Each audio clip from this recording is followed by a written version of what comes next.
There's some things where we've said, look, there's certain things where it's not helpful to say India should do that because it's just never going to be able to, right? So there are certain techniques which China uses which just aren't available to India. So some of them are, for example, China can rotate provincial leaders.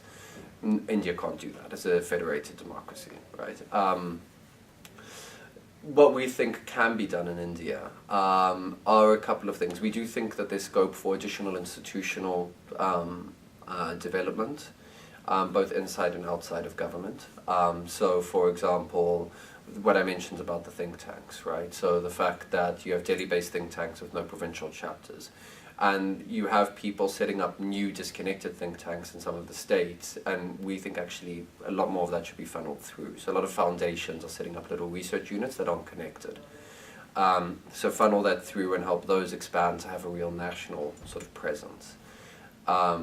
We also think, and this was something we were challenged by Arun Maira, was to say, do we need learning units? And if so, how do those get structured? Do you have can you add a unit whose mandate is to help improve this pace of policy evaluation? And that's something that we think is very interesting, obviously very complex, because you can easily imagine such an office being 3 guys sitting in a room and not getting anything done. So that's a complex topic.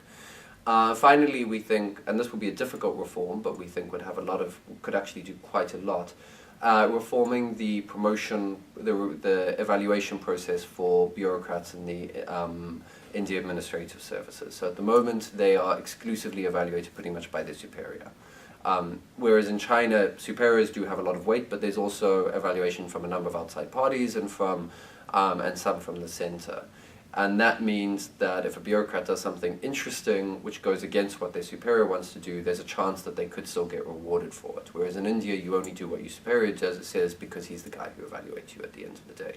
So it's extraordinarily costly to deviate from the status quo.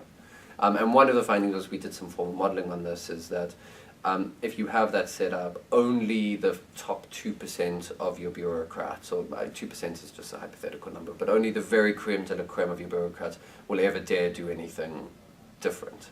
And we think that's a reason why, for example, in India, lots of study tours and workshops and so on, nothing happens, because it's working against the incentives, and why whenever something works in India, there's always some super champion sort of in the bureaucracy, whereas in China, you much more often get people who are at the 75th percentile or 70th percentile initiating some sort of change, and getting them onto study tours or working groups actually becomes a lot more effective.